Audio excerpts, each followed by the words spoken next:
You're listening to the smartest guys in marketing, the best show on the planet for client businesses to learn about traffic, funnels, sales, conversions, and marketing coolness. Chris and Taylor are the founders of Traffic and Funnels, a digital marketing consultancy helping you get paid clients from cold traffic daily. Now, here are your hosts, Chris and Taylor. What's up, everyone? Welcome to Smartest Guys in Marketing with your hosts, T Money and C Nanny, the great, the glorious, the luxurious C Nanny, hailing from a little town in North Carolina. How you doing, bro? I'm fantastic. Dude, answer me this question, bro. Are people sexist in North Carolina? Because it's like an older state, and I just want to make sure that there's equal opportunity out there. I'm concerned. That's why we have our offices in Nashville, ladies and gentlemen. You know what? I'm sure there are some people in the great state of North Carolina who I don't like that. Sexism. I don't like that. But we're fighting it every day. You know, what are we talking about today, man? You know, to bring just like on that topic. Oh, jeez. I want us to hire more females. Dude, I said that this morning on the sales meeting. I said, Heather, get us some more badass ladies to come in and take over. But we do have quite a bit of we don't in marketing and sales though. And that bothers me. Yeah. All right. So if you're watching this, Tommy's going to get mad and make us take this down. But if you're watching this and you're a lady, please apply to come help us. We need you. We do need it. Skills. All right. What are we talking about? Sexism. No. Yeah, no, we're not talking about that today. Today, we're going to talk about something maybe related to it. We're going to talk about identity. Identity and cold, hard cash. That's the title of today's episode. Identity and cold, hard cash. I'm on a rant right now for the past few days. Chris, we talked about this yesterday about identity. So, man, for the first time in probably 2 years, I'm actively, consciously trying to change my identity. Your identity is always changing. It's never the same, but most of this happens for most people on a subconscious level. People don't realize that their identity is either moving forward or moving backwards. And, you know, me and Chris, we've hit a lot of goals. This is a massive blowout month. This will be our first $1 million month. We're on pace to do a little bit more than that. And so I'm like, you know what? For 2 years, my identity has kind of been wrapped up in some targets that we've already hit. What's next? Maybe later, Chris, we should share the questions. I was like, this is the question we asked 2 years ago, and this is the question that I'm asking now. And you were like, wow, that's intense. Let's do it. We can talk about that in a little bit. But a great question that someone posted recently in one of our client groups is, how does environment impact identity? And when do you know that it's time to upgrade your environment without being foolish? All right, because we know that environment matters a lot, but it's not one of those things where you should go out and buy a private jet when you're doing 10 grand a month just because you're interested in identity. That's called stupidity. And so talking about environment, talking about identity, you know, Chris is spending another 6 figures on his mansion. You did the kitchen. You did the kitchen a couple years ago. Now you're putting a sauna in the basement. Dude, you are actually pretty interested in your living environment where you live and how your environment makes you feel. I just think we need to rap about that for a few minutes. Do you want to go or you want me to just kind of take it away? Yeah, I'll go real quick because this is pretty fresh in regards to having the conversation with several team members yesterday, and they were struggling. You know, we operate at a pretty fast pace in our business, especially guys who are in the core, who are in sales and marketing. And some of these guys were struggling, man. And it just came down to it to where, you know, they personally didn't have vision and goals for themselves in their life. And when you're like at a place where you're struggling, you're coming against barriers, you're facing challenges. If you don't have that vision, right? If you don't have those goals, I call them like basically to pull you out of the crap. Like if you don't have that in front of you, you will quit. You will give up. Like you'll ask yourself, why am I doing what I'm doing? And so I think to kind of set this up, a lot of people who are listening to this, who will listen to this, they have no vision, no goals for their life. They don't know where they're going financially, spiritually, emotionally, with their business, their relationships, their marriages, with their kids. And so first, like you can't just wander around in life. You have to know where you're going.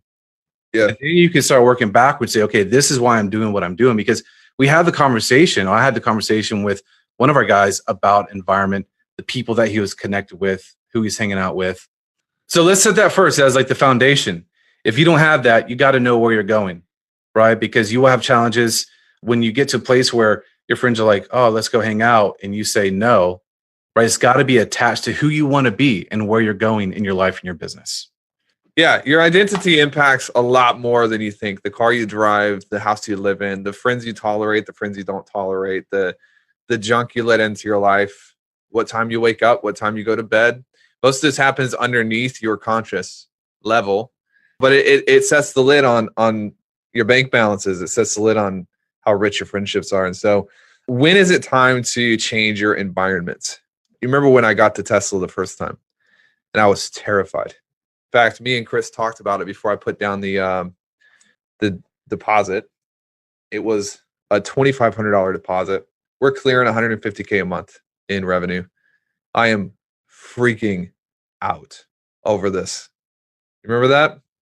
Terrified. Dude, I remember that clear as day. Scared. And Chris didn't help because he's driving a Grand Cherokee and he's like, well, man, you don't have to do it. I'm like, dude, I wanted someone to push me and you didn't push me very hard that time. But you pushed me in a lot of other areas. You pushed me really hard. It is true. You don't remember that? You don't remember? Yeah, but I said, I was like, why are you worried? Like, it's like, why are you worried? He's like, you don't have to do this if you don't want to. I was like, dude, I have to do it. I have to have a Tesla. But part of it was my environment. My environment had to change.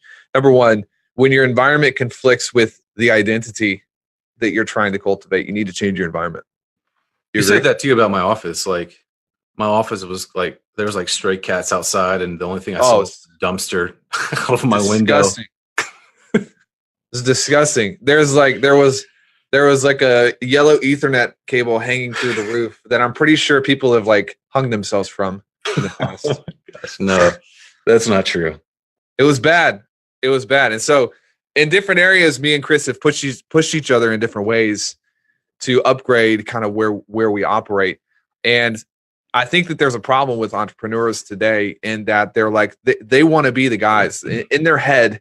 Like I make 50 grand a month and they're working on a 2007 MacBook that doesn't turn on half the time. And it's like, look, dude, your environment is conflicting. It's fighting against the type of person that you need to become, or you know, they're hiring people and they're selling on the phone and they're trying to sell $10,000 packages and make it seem like no big deal, but they're in a 1992 Toyota that the door doesn't open. They have to climb through the passenger side to get in. It's like, no, there is problem territory. The window of the passenger side.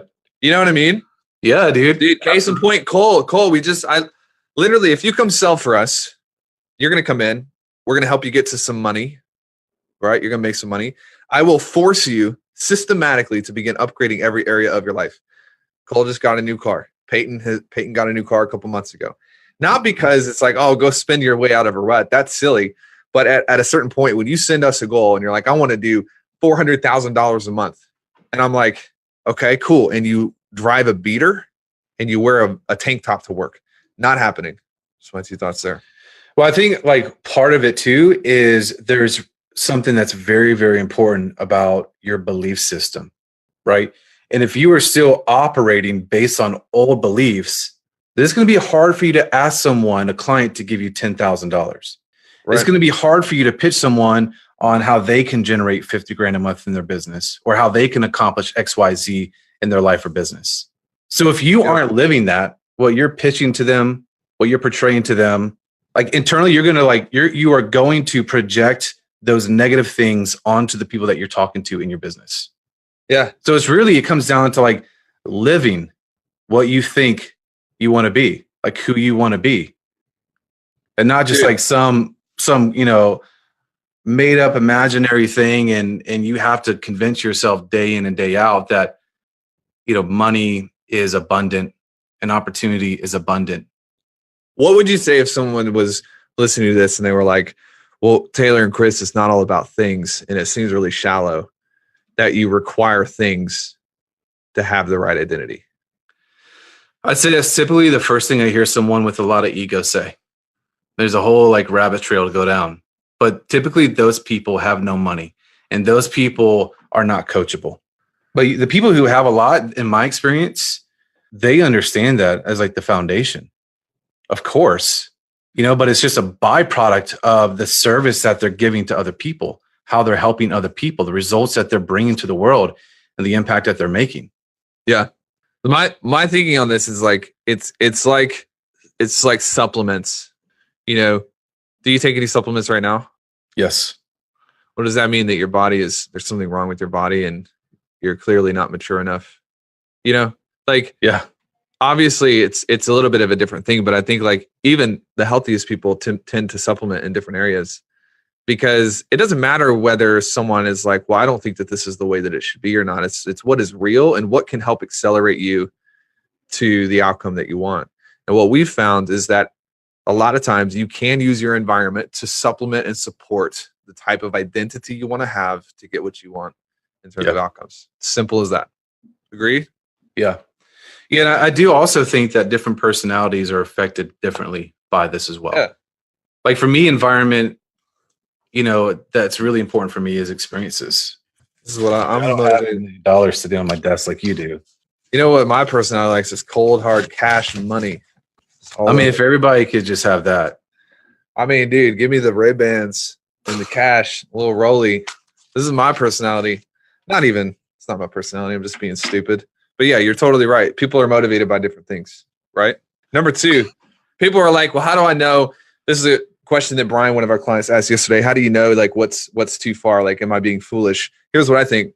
If your environment that you feel like you need is too far outside of what you can afford right now, then your identity that you're trying to achieve is probably too far out in front as well. It's going to break you if you're like, I'm making $5,000 a month and my identity I'm setting up is $1.5 million a month.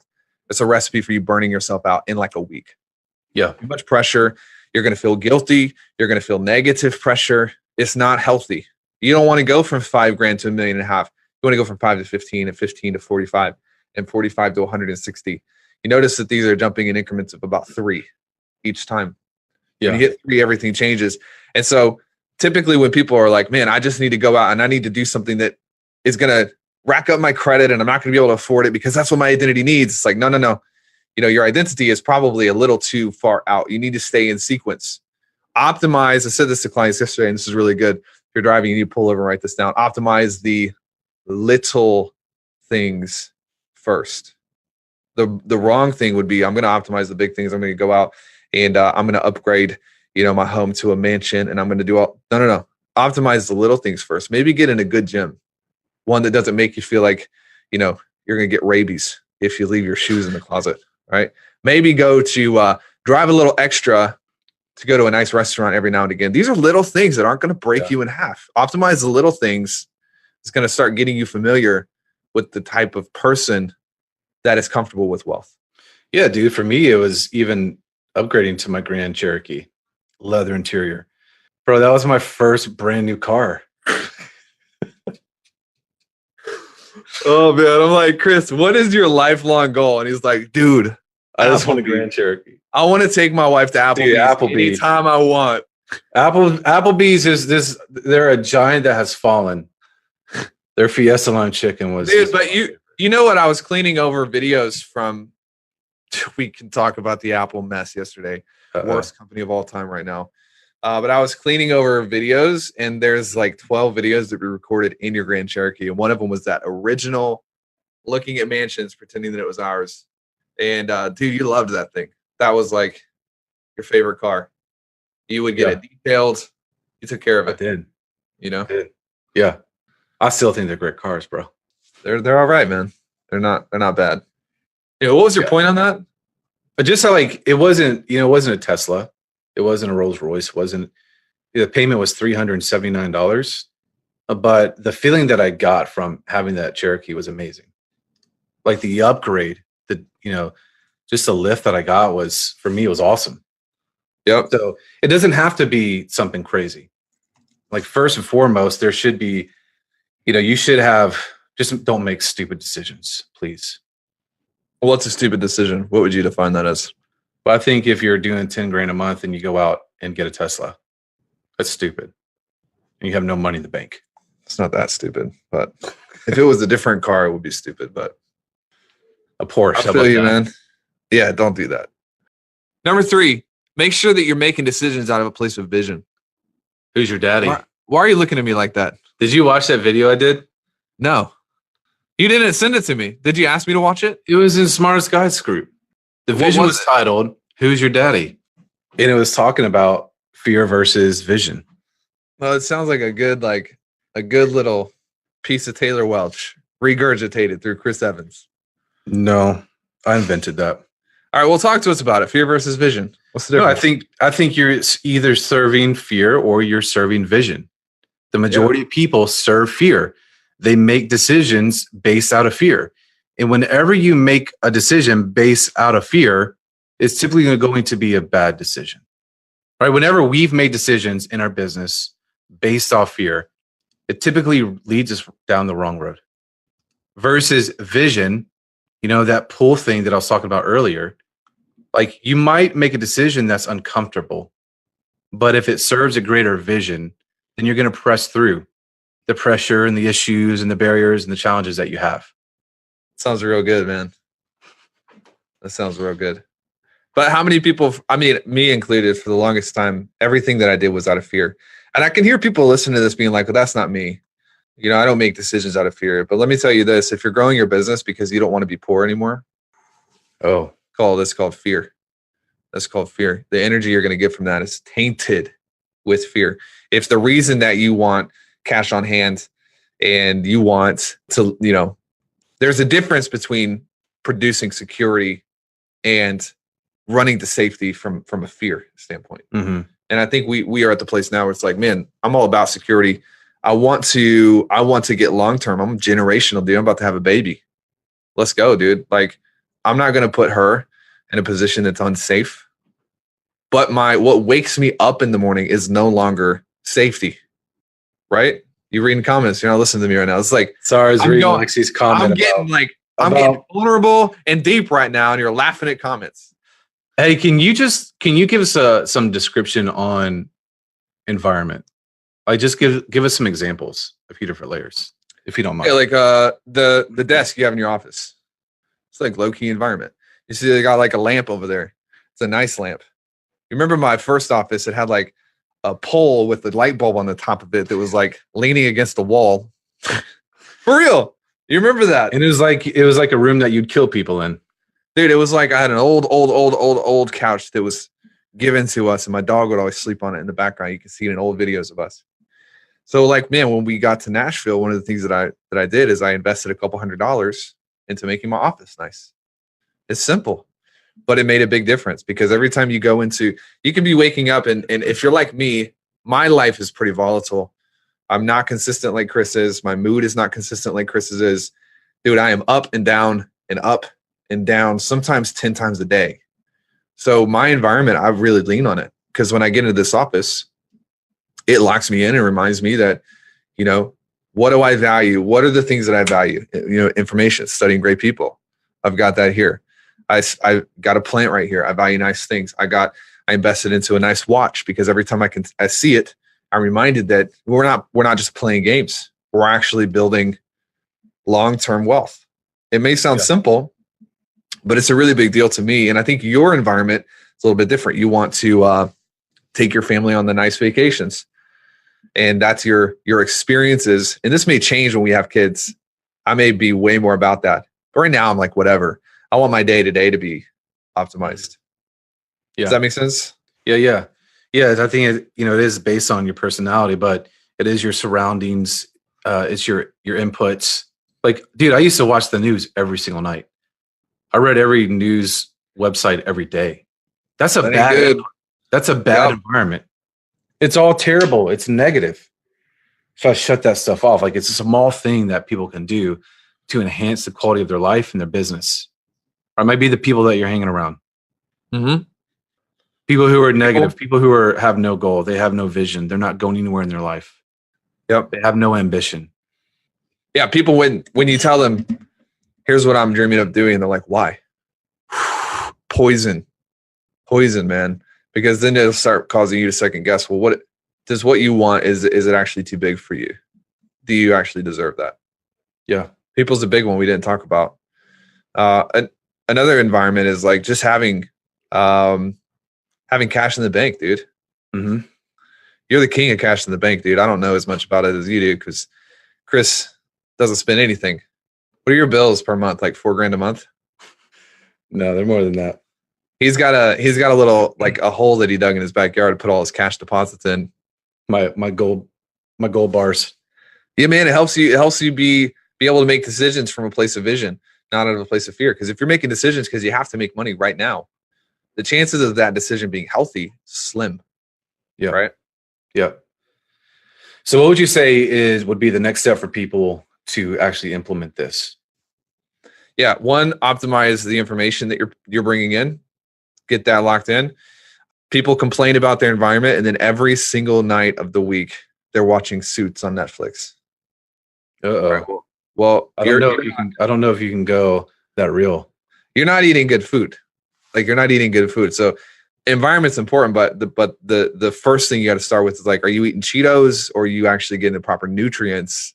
Mentally, you got to take care of the nutrients you're consuming. Make sure your inputs are good, man. Get the memos. People rave about the memos.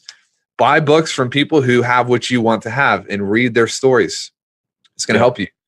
I think number 2 is like 100% getting into a place where you're safe, like you're good, like you're no longer making decisions based on like, my kids are not going to eat if I don't do this. And you may have to invest in a mentor. You may have to invest into somebody to help you figure it out.